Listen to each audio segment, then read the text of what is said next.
Welcome to the Forbidden History Podcast. We're an independent podcast, and advertisements help keep us going. Ads are automatically placed and not specifically chosen or endorsed by us unless read by me, the host. Thanks for supporting the show. Before we begin, this is a journey back into the Forbidden History archives. If you missed this one the first time around, now's your chance to dive in. A brand new episode will be waiting for you next Tuesday. 1918, at a house in the Soviet city of Yekaterinburg, the Romanov imperial royal family of Russia stand terrified and shaking in front of a firing squad.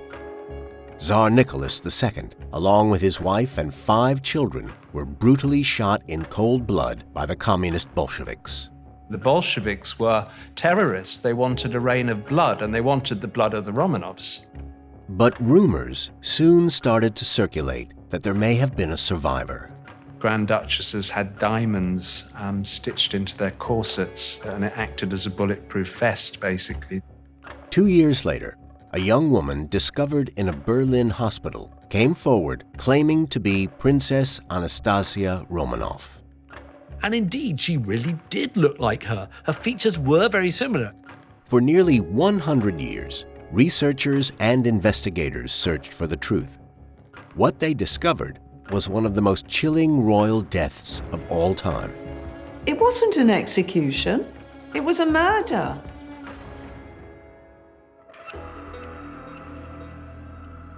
To this day, the deaths of the Romanov family remain one of the most controversial subjects in Russian history. It was a murder mystery that spanned nearly a century, attracting the attention of numerous professional and amateur investigators.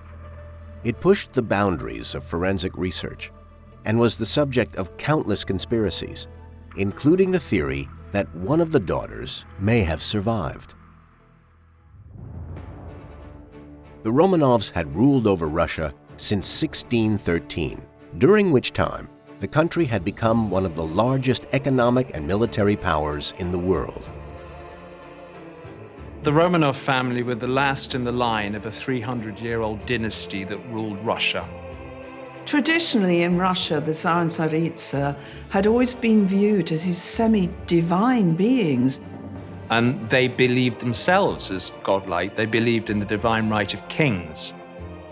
Many peasants would see the Romanovs, and Nicholas in particular, almost as a religious iconic figure. He was head of the Russian Orthodox Church. Nicholas and Alexander were not indifferent to the people. In fact, they admired the simple Russian peasant and their devotion to God and their powerful sense of belief. There was the most enormous respect and affection from most classes, really, for the Tsar and his family. But times were changing. The life of the ordinary peasant was miserable. Often they lodged in the same single-room hovel with their animals on earthen floors, with a hole in the roof for the smoke. As life in Russia grew increasingly hard for the common people, a greater divide began to grow between them and the Tsar. Russia in the early 20th century was a very complex society, and peasant society still flourished. So it was a country struggling to enter the 20th century. The vast population were, of course, the peasant population, who lived the poorest lives imaginable.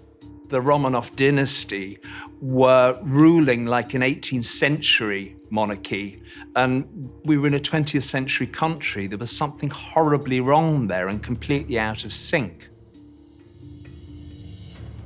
You cannot have a communist or Soviet system coexisting with an autocratic royal family. It's not going to work.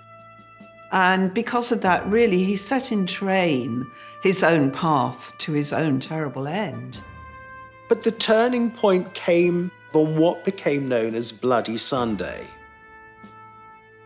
On Sunday, the 22nd of January, 1905, a crowd of over 3,000 people, including women and children, marched on the Tsar's residence in St. Petersburg. It was intended to be a peaceful protest aimed at highlighting the poor working conditions of Russia's peasant workforce. Thousands of people marched on the Winter Palace with petitions, demands for better working conditions to alleviate the poverty. The Cossacks fired warning shots over the heads of the crowds and then fired into the crowds when they didn't disperse.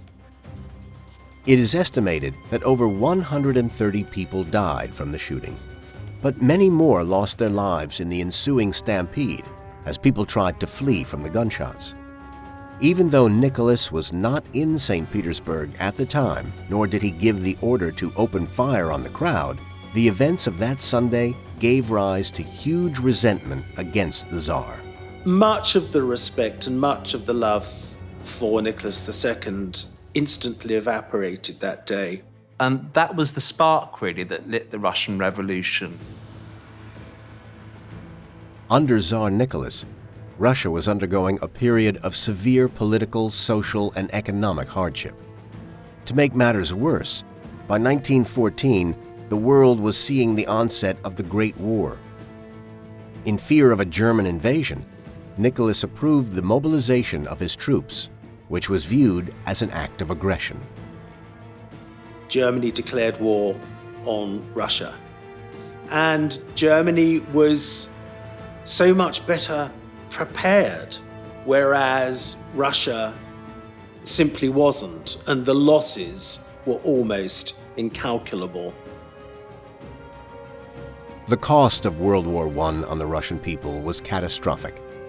They had lost over 3 million soldiers to fighting and nearly 1 million civilians to disease and starvation.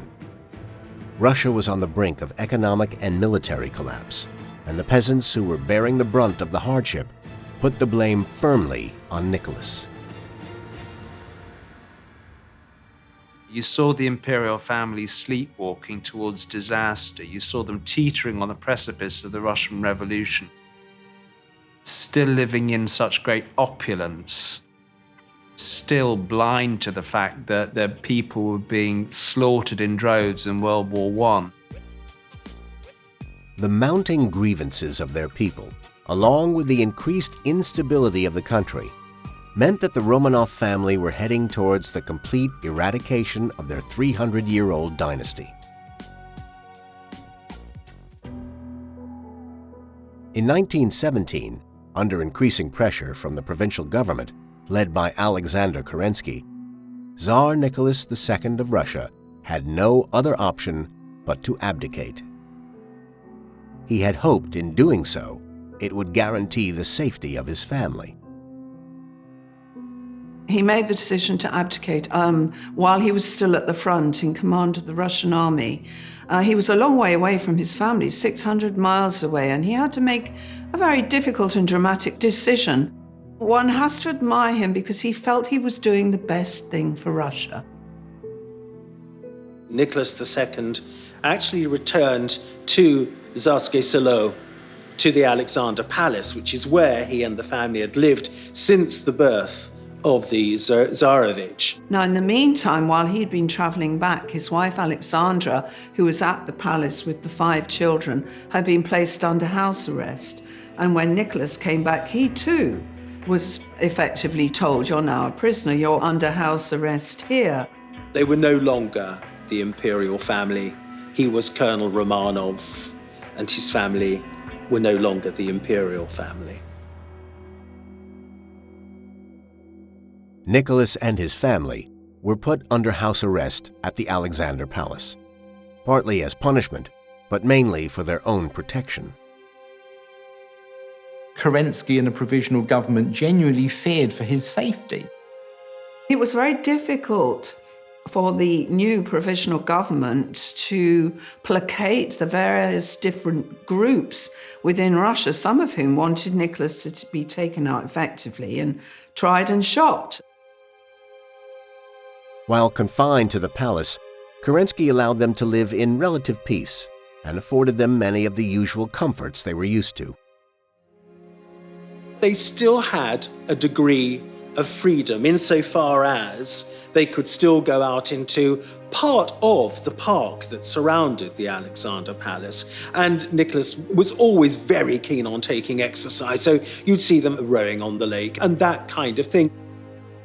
Despite being under arrest, Nicholas, who was now released of his duties, relished the time he now had to spend with his family. He paid close interest to his youngest daughter, Anastasia, who was described as a bright and mischievous child. They shared a love for the outdoors and would often be seen climbing trees and playing together in the snow. Nicholas was almost transformed into a completely different character. He seemed to have taken it rather well, or dispassionately. But then again, the imperial family believed in fate. They were deeply religious people, so they believed that anything that happened to them was sent by God to try them. And my goodness, would that come home and haunt them? After several months of peaceful confinement in St. Petersburg, the situation in Russia had started to grow increasingly hostile. Sooner or later, the mob in Petrograd were going to come down to Tsarskoye Selo, which is only 15 miles away, probably storm the palace and try and haul out Nicholas and Alexander and kill them. It was decided that they were to be moved further away from Tsarskoye Selo, and they were moved almost 2,000 miles from St. Petersburg to Siberia, to the town of Tobolsk. Tobolsk is a town in the Tyumen Oblast region of Russia and the former capital of Siberia. Kerensky had requisitioned the governor's mansion to accommodate the Tsar and his family.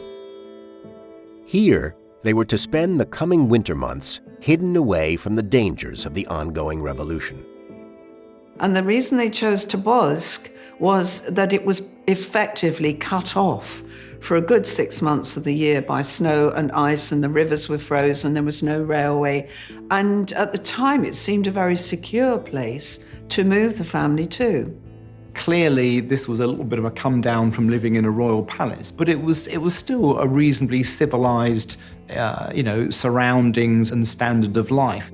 Primarily for that family, as long as they were together and allowed to see the world outside and take fresh air and walk and be a family, that is what they clung to.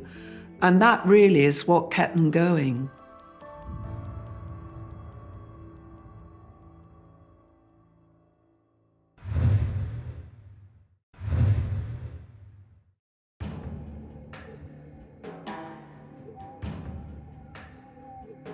By October, the Bolshevik Party had overthrown Kerensky's government and seized control for themselves.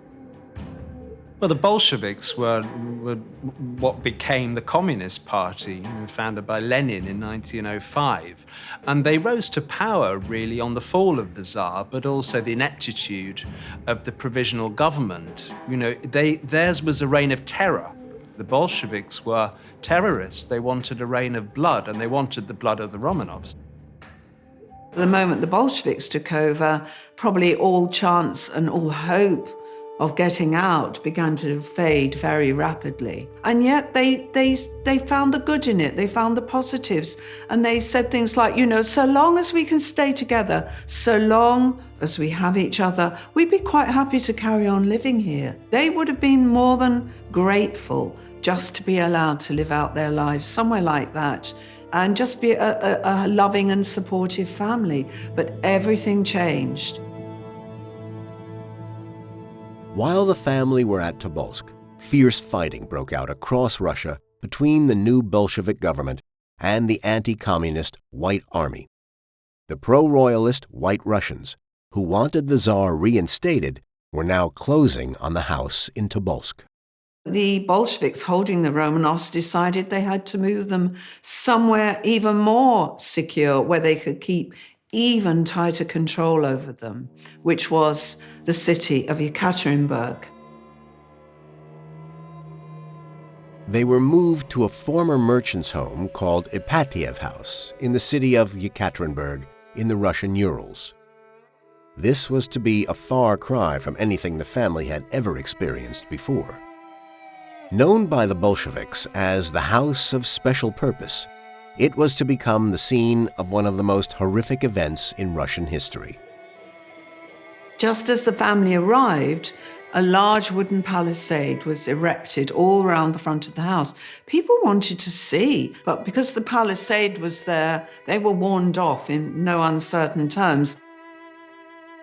All luxuries were taken away from the family, and they were now under constant guard. They were prisoners. They were imprisoned. Only their most faithful servants were allowed to go with them, including Alexandra's maid and Alexei's physician, Dr. Botkin. They came out to use the lavatory or the bath. There were guards standing there. They were watched and very, very closely confined. It was pretty grim. They weren't allowed the ministrations of a priest. Food was rationed. Nicholas and Alexandra both said that the regime there was hostile to them and they felt under threat. There were machine guns in the top of the house. There was a machine gun point in the garden. There was a machine gun in the basement. It had been turned into a fortress, effectively. It soon became apparent to Nicholas that any hope of salvation was rapidly fading away, along with their chances of surviving captivity. There wasn't an awful lot else that they could do, apart from pray for their delivery. The person in charge of their imprisonment and the man responsible for the conditions they were living under was Yakov Yurovsky, a fully fledged Bolshevik and committed Marxist who was described by the local people as a dangerous man.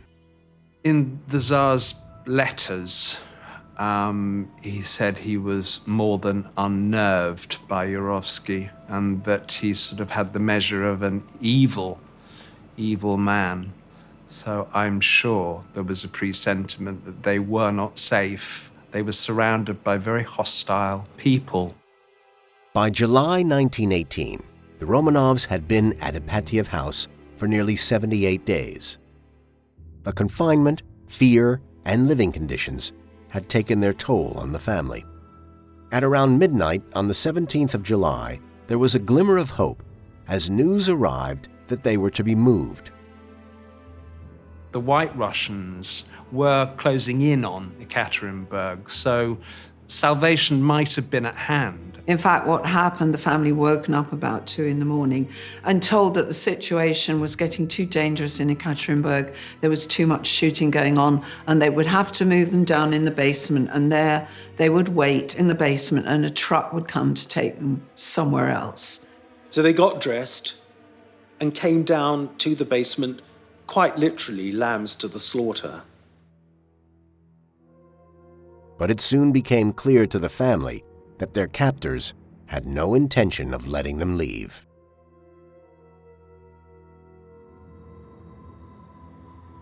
The moment only came when Yurovsky stood in front of the Tsar with a piece of paper and said, "By order of the Yekaterinburg Executive Committee, you are going to be shot." And Nicholas was so taken aback, he actually asked him to repeat it. And Yurovsky read it a second time. And then, once he'd finished, he then took the Colt revolver from his pocket and shot the Tsar in the chest.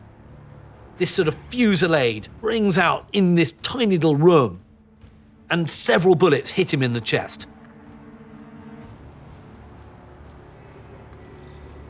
When the smoke died down, it was clear and obvious most of the royal family are still alive. Nicholas is dead. He's killed instantly. Because all the assassins wanted to shoot Nicholas first, the others started screaming and running around the room. And that's when carnage began. And gunshot after gunshot rings through this room. The two older Grand Duchesses clung to one another. It was a horrible, chaotic scene. I can't imagine how indescribably horrible that was, that scene. But it was no neat execution. Yurovsky ordered that the bodies of the Romanov family be taken away and buried in unmarked graves at a secret location. Yurovsky had arranged for a Fiat truck to come at an appointed hour and be waiting outside the palisades, gunning its engine, ready for the bodies to be loaded and taken out to this site they had wrecked out in the Koptyaki forest. This Fiat truck trundled off, overloaded with all these bodies into the forest. It took hours and hours to get where it should in the forest because it kept sinking in the mud and getting stuck. They were to be taken 9 miles into the forest to a place called the Four Brothers Mine. And they start dropping them down what they thought was a mine working to discover that it was only about 8 feet deep and very shallow and full of water. Wasn't deep enough for the family. And Yurovsky takes one look and says, well, I'm sorry, chaps, we're all going to have to come back tomorrow and take the bodies somewhere else because the monarchists and the local peasants are going to find them in 5 minutes.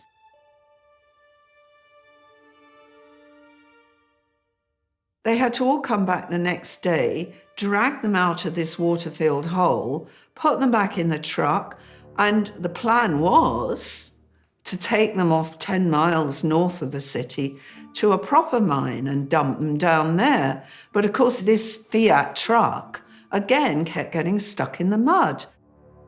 And eventually, Yurovsky, completely exhausted, just capitulated and said, right, that's it. We just dump them here.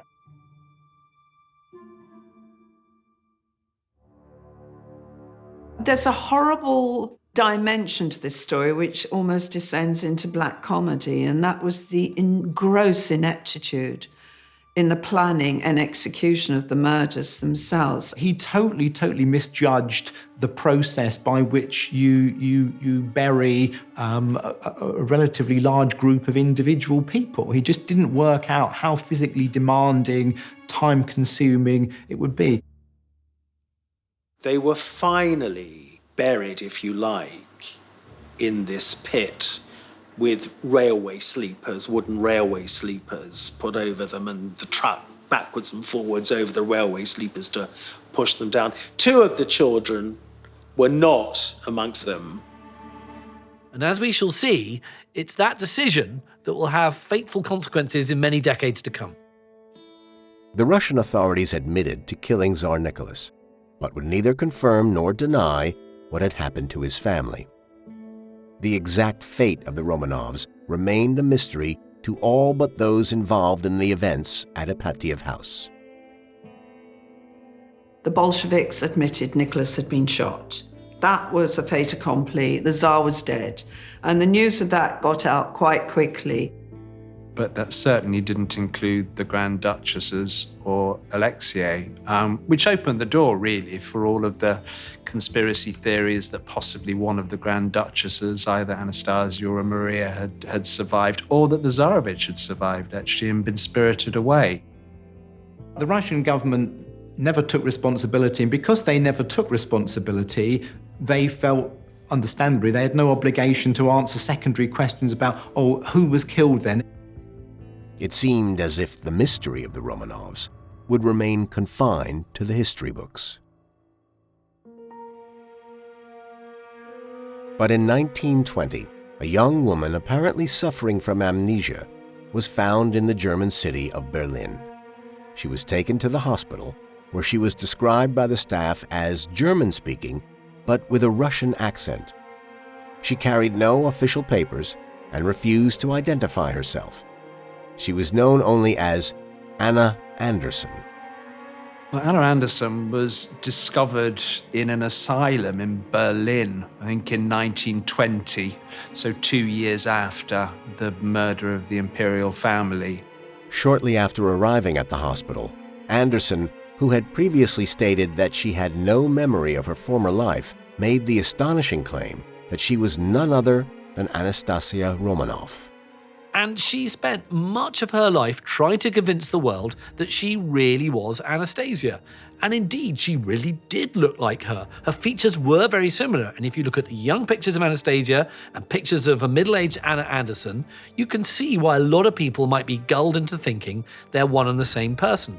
No one knows what happened to Anastasia, and yet there's this woman who's come out of Europe and had come up with this story that she'd been rescued by this peasant who had taken her all the way across Russia and into Europe and then to her freedom. Even by 1968, Anna Anderson was still pursuing the claim that she was the lost princess, Anastasia Romanov. She even took the matter to the German courts in hope of gaining official recognition. The Anastasia claim, the Anna Anderson claim, went on for decades. She was in and out the courts being, and there were rival camps of supporters and detractors, and the whole Anastasia controversy went on and on and on. Yes, it seemed fantastic, but it was a time of fantastic stories. And furthermore, people really wanted to believe it. They really wanted to believe that this beautiful, playful, mischievous princess was still alive and well. And basically, the Russians kind of sat back and let them get on with it because all the time no one could work out what happened. It suited them because they didn't have to admit to what they'd done. The courts dismissed her claim due to lack of evidence, but she remained adamant of her identity right up until her death in 1984. Was there any truth to her story? Could Anna Anderson have been the missing Romanov daughter? It seemed like a question no one would ever be able to answer.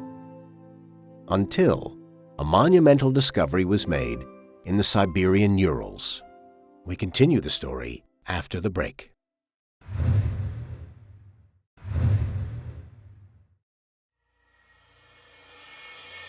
In 1991, a Russian archaeologist makes, frankly, the discovery of a lifetime.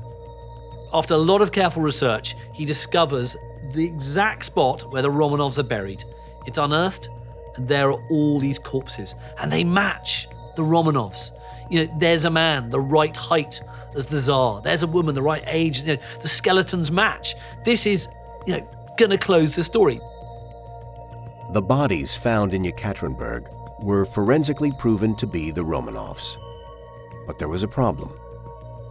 If we have the remains of Romanovs, 2 bodies are still missing, and it is a mystery. There's controversial historical accounts on this, whether they were buried separately or survived, who knows. 2 of the bodies are missing, that of Anastasia and her brother Alexei. Where are they? All the time those 2 children's bodies were missing, people would still claim, but there's 2 bodies missing, maybe 2 of them got away. And as a result of this, the myth or the story or the legend that Anastasia survived continues, and it continues for a very long time. If the family had all died in the basement of Ipatiev house, why were they not buried together? Speculations started to circulate about why Alexei and one of his sisters were not with the rest of the family. There was a theory at the time that Anastasia may have survived the hail of gunshots. The people in charge of confining them were basically local revolutionaries. They weren't people who had been brought in from Moscow or anywhere else. These were not trained assassins. They were not sharpshooters. Some of the killers had little or no experience of how to handle a gun. Each man was told which member of the royal family he was to shoot at. They didn't really want to know about shooting a child. They were only there as part of the execution party to kill Nicholas Romanov. It was quite prestigious, after all, to be able to say that you were guarding Nicholas the Bloody, the awful ex-emperor. There was even a suggestion that she may have unwittingly protected herself against the bullets. During the course of their captivity, the girls in particular had progressively sewn rubies, diamonds and emeralds into their corsets. I suppose they still clung on to the hope that they were going to get out of this situation, and they wanted to get out of the situation with as much of the valuables that they had taken with them. We don't really know. Forensically, I don't know the sequence of how they died, except that I think the girls were definitely wounded and screaming and huddled together in a corner. It became apparent very quickly that it looked as though the bullets were ricocheting off them. The guards tried to finish them off with bayonets, and they were even inept, trying to bayonet the poor girls. Of course, the bayonets were not able to get through the camisoles that the girls were wearing. So if Anastasia did survive, how could she have escaped? The bodies were dragged out of the cellar, at which point one of the Grand Duchesses still showed signs of life. Now, this was given as kind of fact, and I've no way of disputing it or no, but when the bodies were being brought out on stretchers, one of the Grand Duchesses, she's thought to have been Anastasia, actually sat up, covering her face with her hands and screamed. So whether a sympathetic guard had rescued one of them, it's not beyond the realms of possibility. Again, the focus was put onto the now deceased Anna Anderson. Could she have been telling the truth? Was she really the last Grand Duchess, Anastasia Romanov?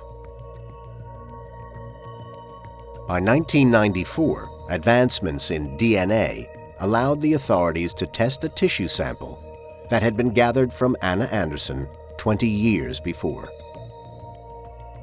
Tissue sample was discovered from a hospital where she'd had some kind of bowel operation, and that, of course, was tested for DNA.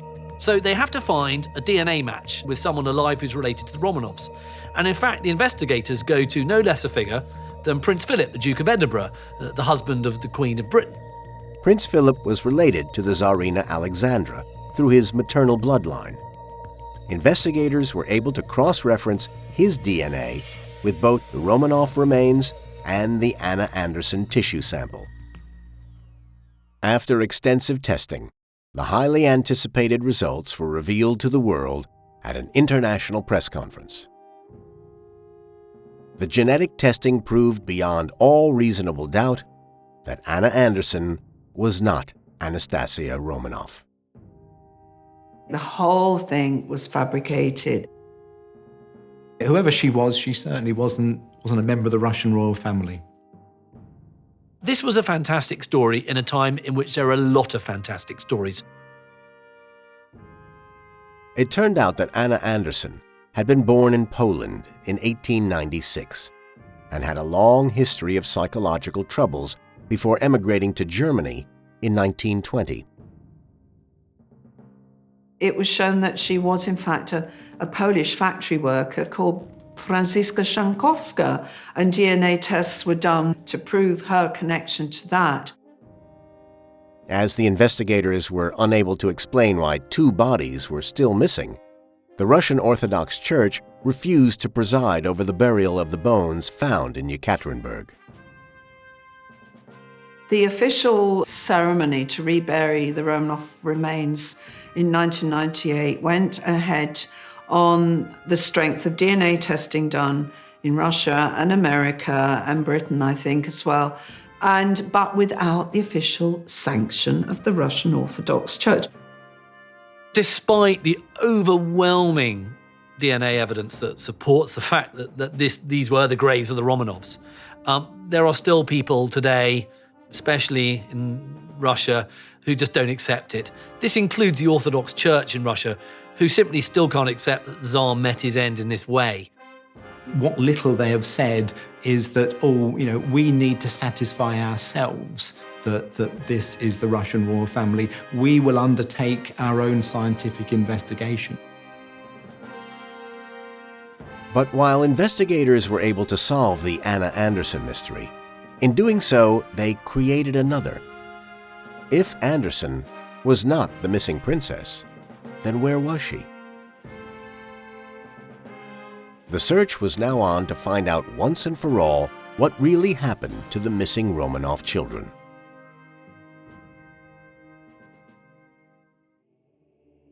It took over 15 years and numerous archaeological digs, but persistence finally paid off.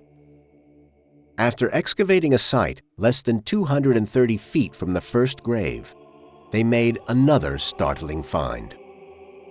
Well, in 2007, an amateur archaeologist discovered another pit containing remains, and they were the remains of an adolescent boy, the Tsarevich, Alexei. and a girl, aged between, I think, 17 and 20, which would have made her either Anastasia or Maria. This proves once and for all that those two graves in the Yekaterinburg held the remains of the Romanovs.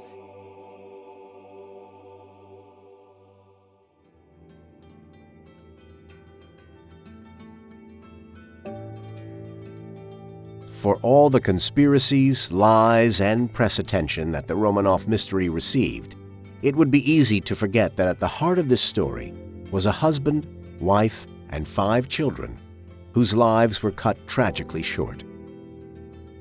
There is still a certain kind of romance attached to that.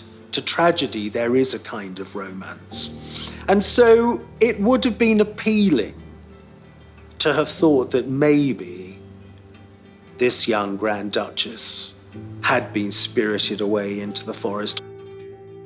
I think you'd have to be inhuman not to want to believe that at least one of the Grand Duchesses or the Tsarevich Alexei had survived that horrific massacre.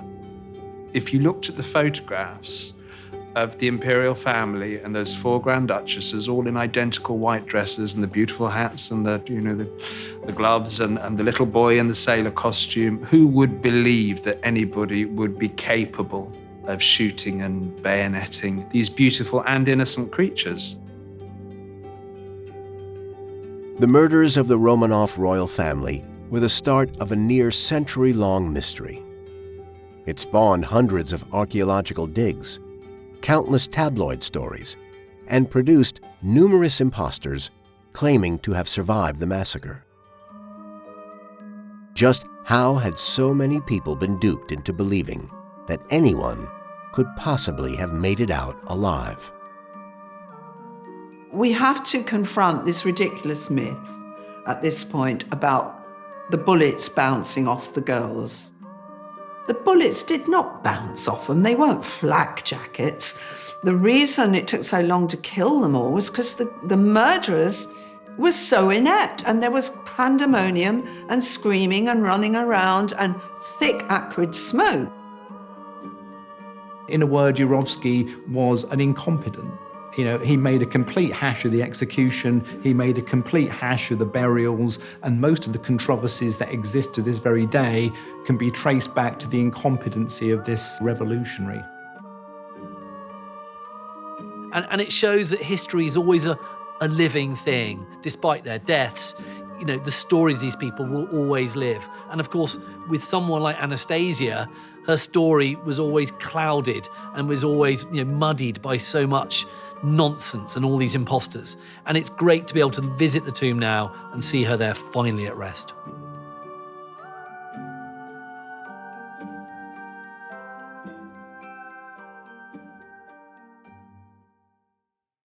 Thanks for exploring the past with us today. If you liked this episode, please be sure to follow for more. We post new episodes every Tuesday and Thursday. Don't forget to leave a comment below, and feel free to leave us a rating or review. Your feedback helps us reach more listeners like you. And for more from the Like a Shot Network, check out Where Did Everyone Go? Histories of the Abandoned, a deep dive into the incredible stories behind forgotten places. Available now on your favorite podcast platforms. Thanks for listening.